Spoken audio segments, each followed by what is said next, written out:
त्यांना त्याच्या संपर्कात होतो आणि मग जे काही मागच्या निर्णयात राहिलेल्या ज्या त्रुटी आहेत त्याचं आता वाचन मान्य जरंगे पाटलांनी केलं. मग अशी अभ्यासकांच्या बरोबर आमची चर्चा झाली. त्याच्यामध्ये फक्त सुधारणा करायच्या आम्ही मान्य केल्या नीट आहे का. आणि त्यामुळे निस्वार्थीपणे समाजाकरता मान्य जरंगे पाटलांनी घेतलेला पुढाकार, वेळोवेळी केलेले आंदोलन, मला वाटतं त्यामुळे आज समाज बांधवांना आज मोठ्या प्रमाणात न्याय मिळतो.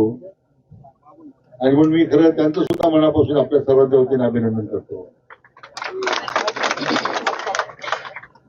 मला खात्री आहे की आजच्या झालेल्या चर्चेच्या अनुषंगाने शासनाने घेतलेले निर्णय, शासनाच्या त्यांच्या मागण्याप्रमाणे प्रस्तावित केलेल्या जो काही प्रस्ताव दिलेला आहे त्यांनी त्याला मान्यता दिली.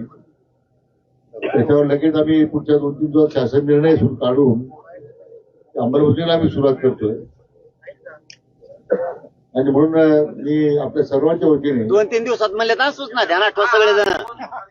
जरंगे पाटील साहेबांना मनापासून धन्यवाद देतो की मी आणि प्रसाद लाड आम्ही या संबंधित केलेली आम्ही जी काही सातत्याने चर्चेमध्ये आम्ही त्या बाबतीमध्ये केलेली कार्यवाही आहे त्याला मान्य जरंगे पाटलांनी त्याला संमती दिली, अभ्यासकांनी संमती दिली, आमच्या सगळ्या समाज बांधवांनी संमती दिली. म्हणून तुमचं सुद्धा मी मनापासून अभिनंदन करतो.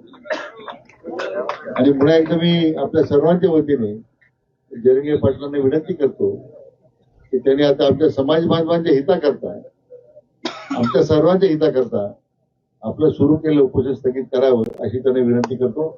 आपण सगळ्यांनी कृपा टाळ्याच्या गजरामध्ये माझ्या प्रस्तावाला संमती द्यावी.